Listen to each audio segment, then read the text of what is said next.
Hello, I'm Charles Coves, Australasia's passion provocateur. Welcome to this week's episode of The Charles Coves Show, whether you're watching on YouTube, on Rumble, or listening via podcast.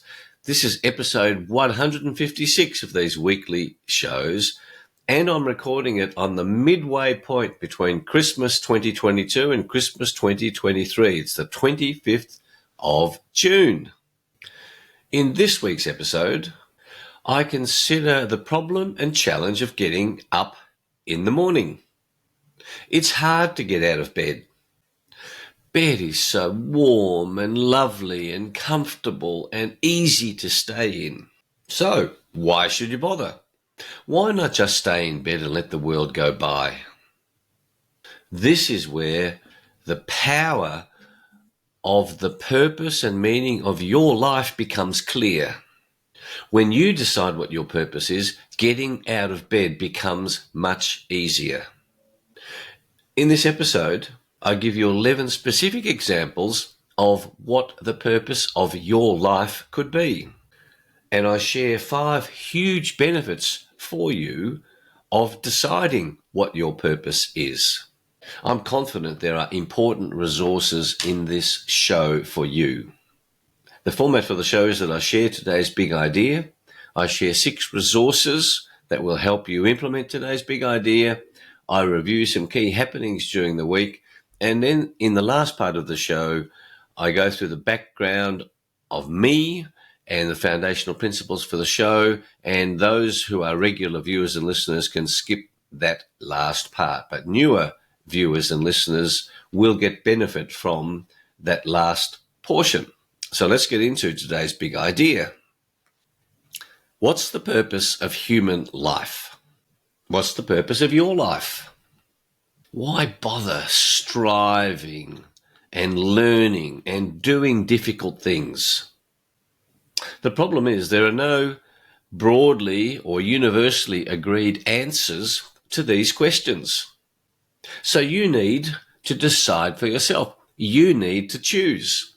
You need to make your best choice that you can make. But why do you need to choose your purpose? Another word for purpose, of course, is meaning. Why do you need to choose your meaning, the meaning of your life, the purpose of your life? I'll tell you why. Because it makes it much easier to get up in the morning. You create the reason. And passion is important because your passion, the things that you're passionate about, give you clues from your soul as to what the real purpose, the real meaning of your life is.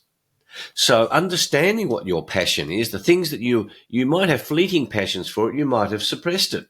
But all of these elements of stuff that excite you, that motivate you, that you're enthusiastic about, that you're passionate about, are clues to what your life is about from a deep soul level. So I want to give to you 11 specific examples of what purpose in your life might be. These are designed to trigger your brain to go, oh, it could be that, it could be this, if you haven't yet decided. If you've already decided, fantastic. So, purpose number 1, to be remembered. Number 2, to improve the world. Imagine if that was your purpose, to improve the world. You'd have plenty of work to do, wouldn't you? You have a big reason to get out of bed in the morning.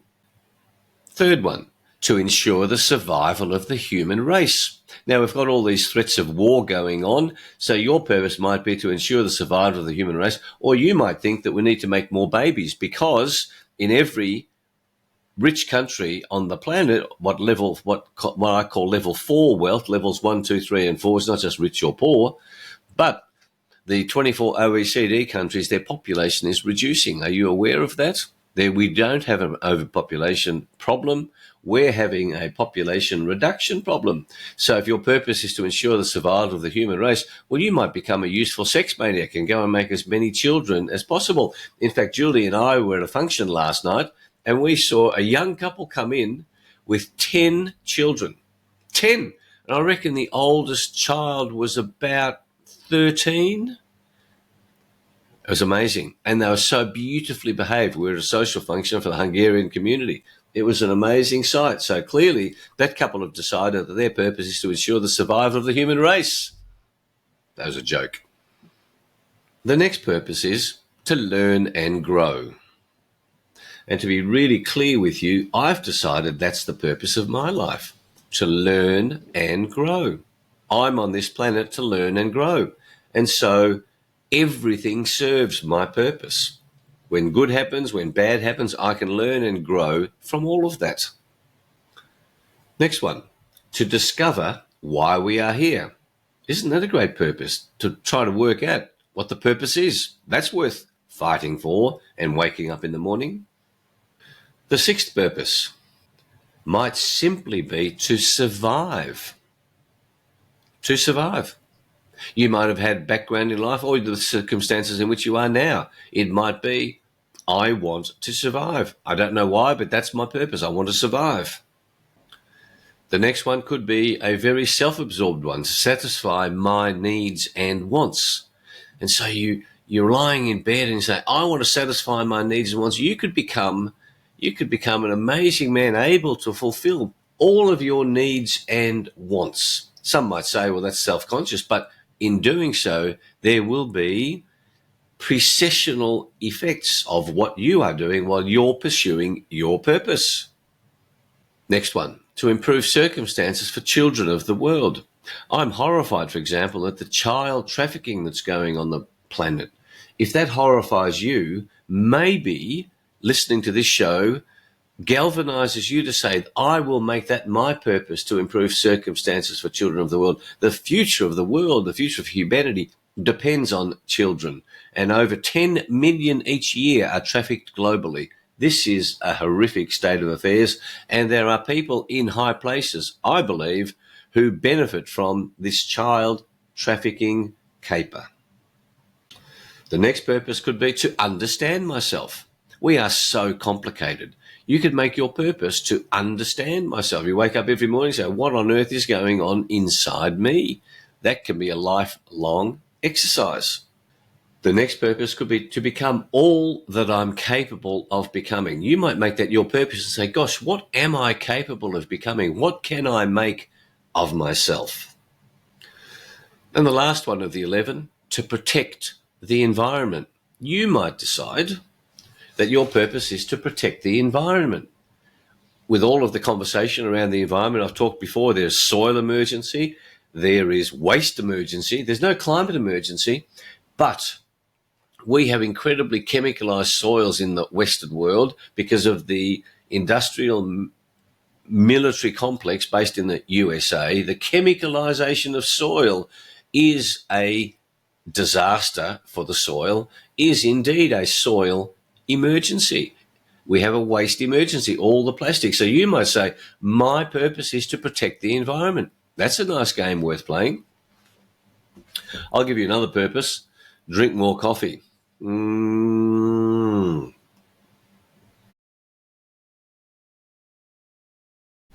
see, I've just given you 11 real practical purposes or meanings of life. And your passion, your own passion, you go, gosh, what if that's the sort of purpose? You're lying in bed in the morning and you go, gosh, that's a game worth playing. So what are the benefits of choosing a purpose? Evidence clearly shows that people who've decided what their purpose is enjoy life more. They handle difficulties more easily, more readily. They don't run away from them. They expect difficulties. They are healthier.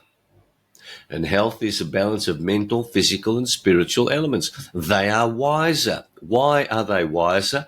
Because they make good decisions compared to bad decisions. They make the right decisions compared to wrong decisions because they're clear on their purpose. And the fifth one, they have much better sex lives. Now, don't let your children hear that, but that's the truth. People who are clear on their purpose have all sorts of other benefits, including a great sex life, because people with purpose become much more attractive to other human beings.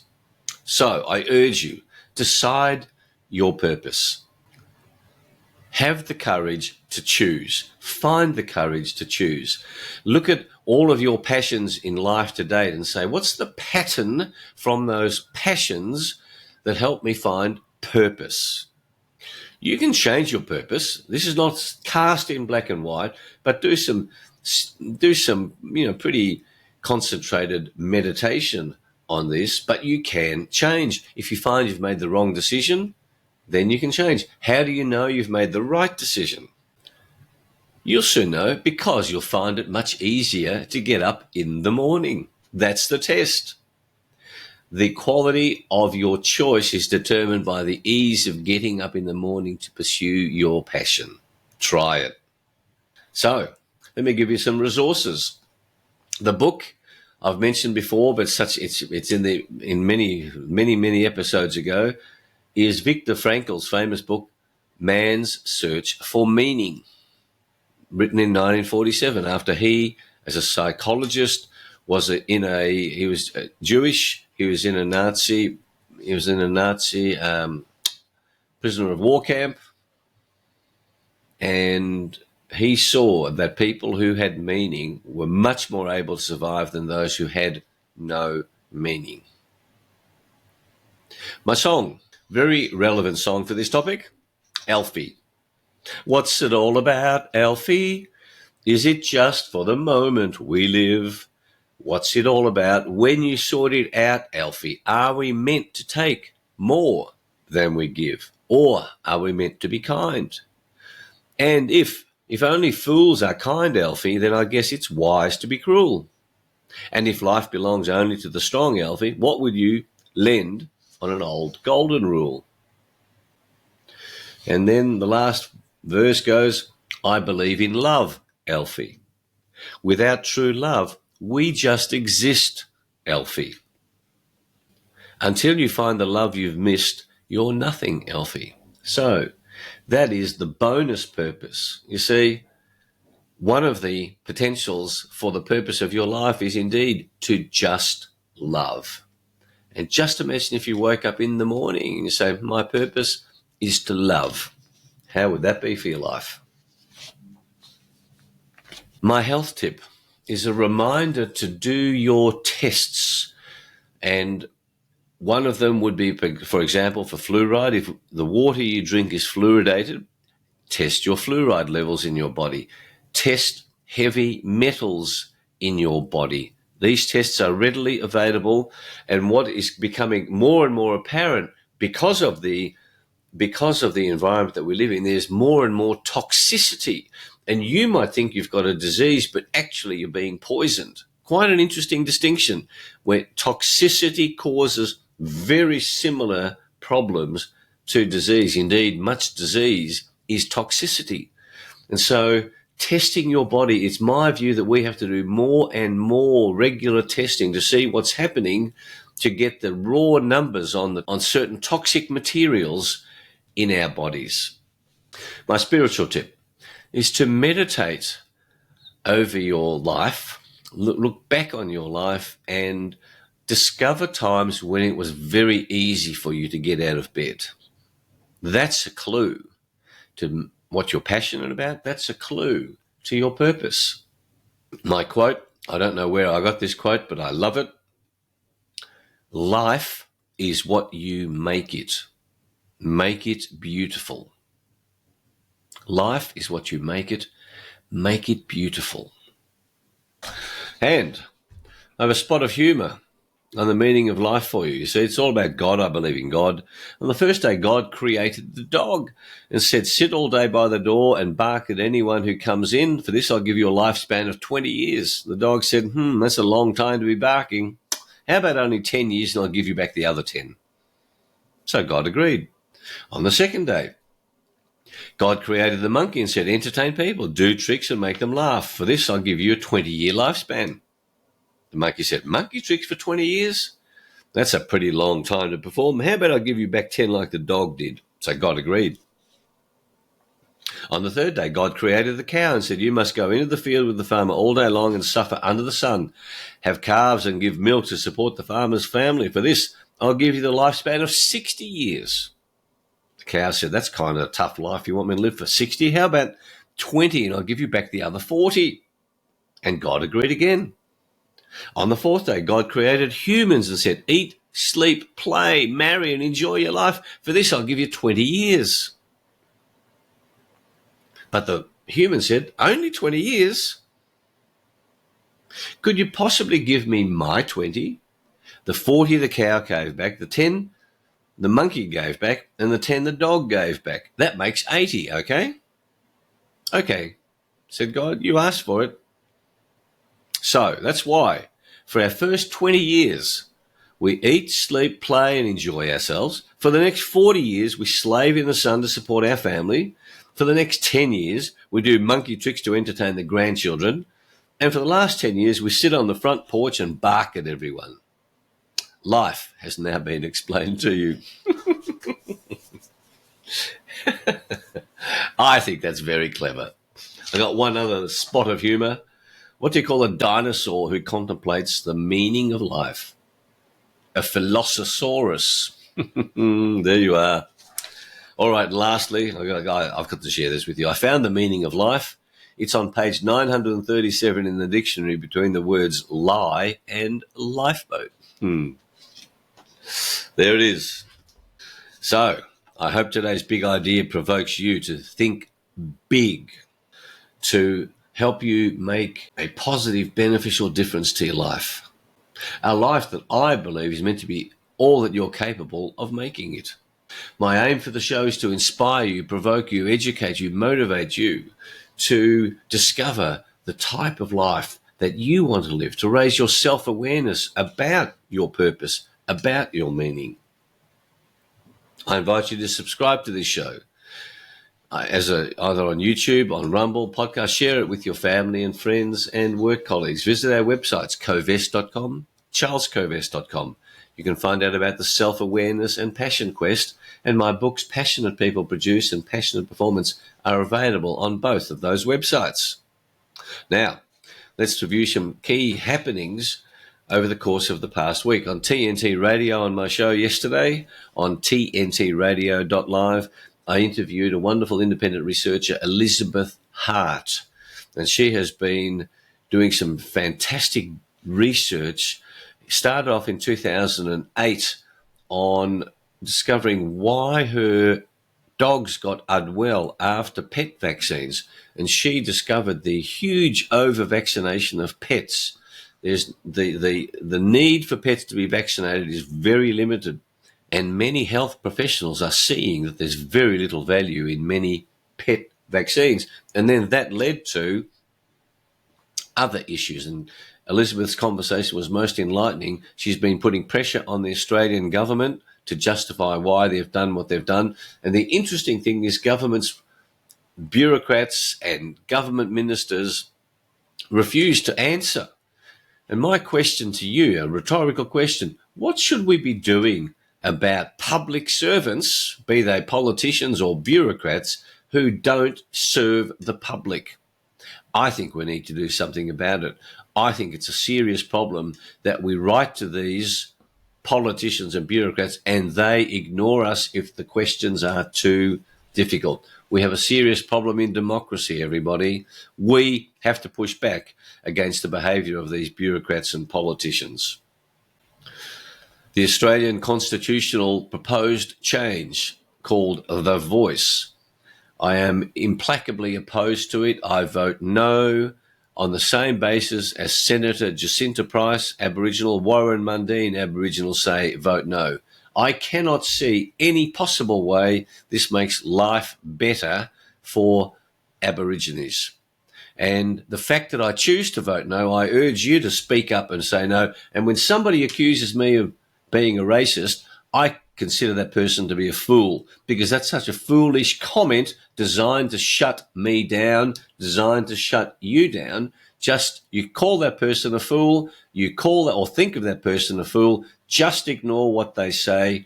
Life is meant to be about you speaking your truth, the other person speaking their truth, but to abuse me for being racist because I vote no based on the research and the thinking I've done about this, that is an incredibly foolish, ignorant, stupid comment. Don't be afraid to express your view. And Prime Minister Albanese is running around, I say, lying to the public about the benefit of this constitutional change. And by the way, how do you know a politician's lying? His lips are moving. I'm appalled at the behaviour of politicians these days, as regular viewers and listeners would know. It would be great to get a much improved standard of politicians. That might be another topic for a show, mightn't it? The other big topic is sudden deaths. Everywhere I look, sudden deaths. Young people, middle-aged people, suddenly dying. What do you think could be causing that? I'm very clear on what's causing it. I also point out that in 2022 in Australia, there were over 40,000 unexplained extra deaths. 40,000 in 52 weeks. That's a lot of deaths. Where are they coming from? 40,000. That's 100 and something per day of extra deaths based on long-term data. The Australian Senate refused to investigate this amazing increase in long-term death numbers, raw death numbers. It's outrageous. In the meantime, I'm happy, Julie's happy, we're happy together. Both of us live lives of purpose. That's the benefit of being clear on purpose, because it makes handling difficulties much easier. Try it. It works.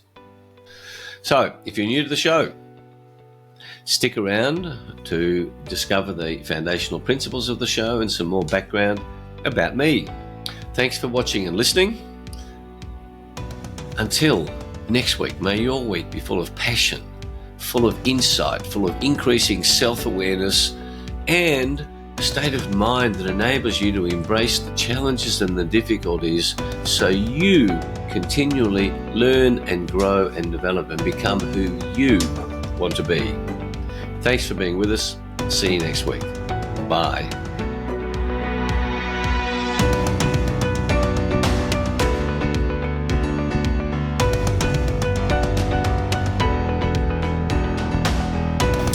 And now, for viewers and listeners who want to know more about my background and what else I do with my life, as well as the foundational principles of the show, here we are.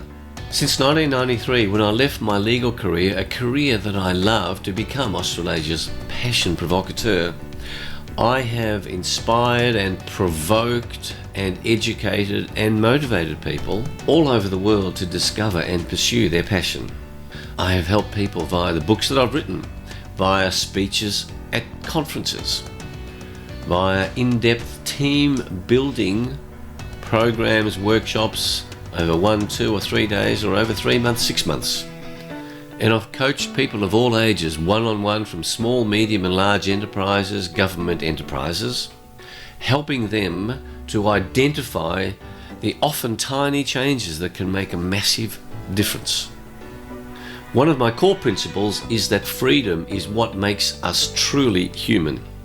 That's why one of the greatest threats that government imposes on you to force you to observe its laws is the threat of imprisonment, the loss of your freedom. Just think about that. Government says if you don't behave yourself, we're going to put you in jail. No, I don't want to go to jail. I don't want to lose my freedom.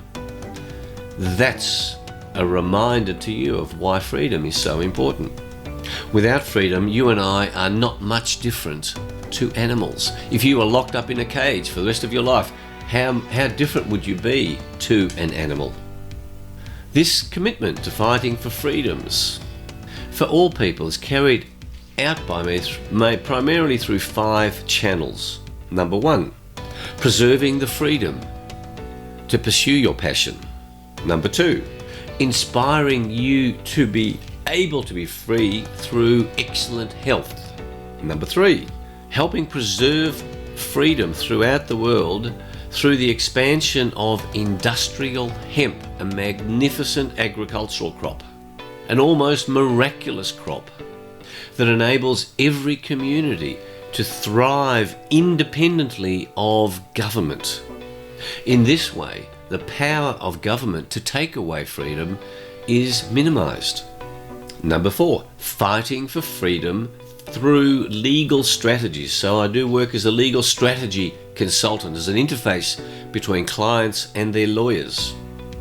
And number 5, as chairman of the Australian Institute of Comedy and as a board member of the Australian Cartoon Museum, fighting for the freedom of thought and speech through uncensored comedy and humour, through avoiding political correctness in the comedic space.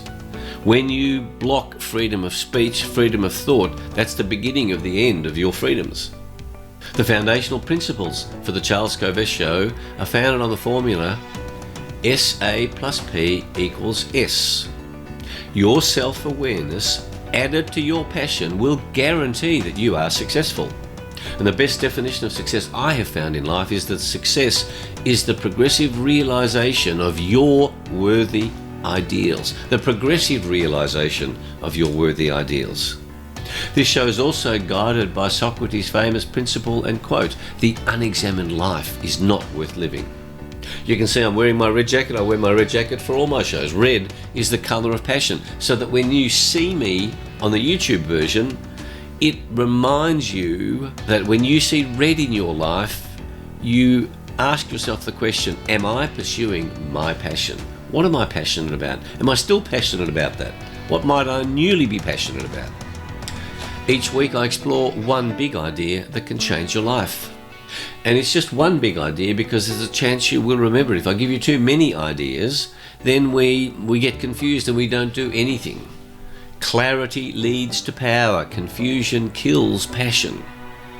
Each week I share simple and practical resources that you've heard me describe in the earlier part of the show. A spiritual tip, a health tip, lyrics of a song, a book, a quote, and of course humour. This show is not politically correct. I have no intention of being politically correct. And I love certain addictions, including my addiction to great coffee, my addiction to exercise, my addiction to reading, and my addiction to certain other unmentionable in public type behaviours. Who would know what they are? This show definitely subscribes to the view that we have a spiritual life. So if you don't like discussion of spirituality, this show is not for you. I promise you that I don't include anything in this show that I don't consider to be true and that I have not found to be useful in the work that I've done over the past 28 years, but also over the past 50 years in business, as a lawyer, as a consultant advisor. I only want to share stuff with you that is of value to you. Finally, if you have any questions or suggestions, please feel free to contact me at charles@covess.com. Again, thanks for watching and listening to my show. Bye.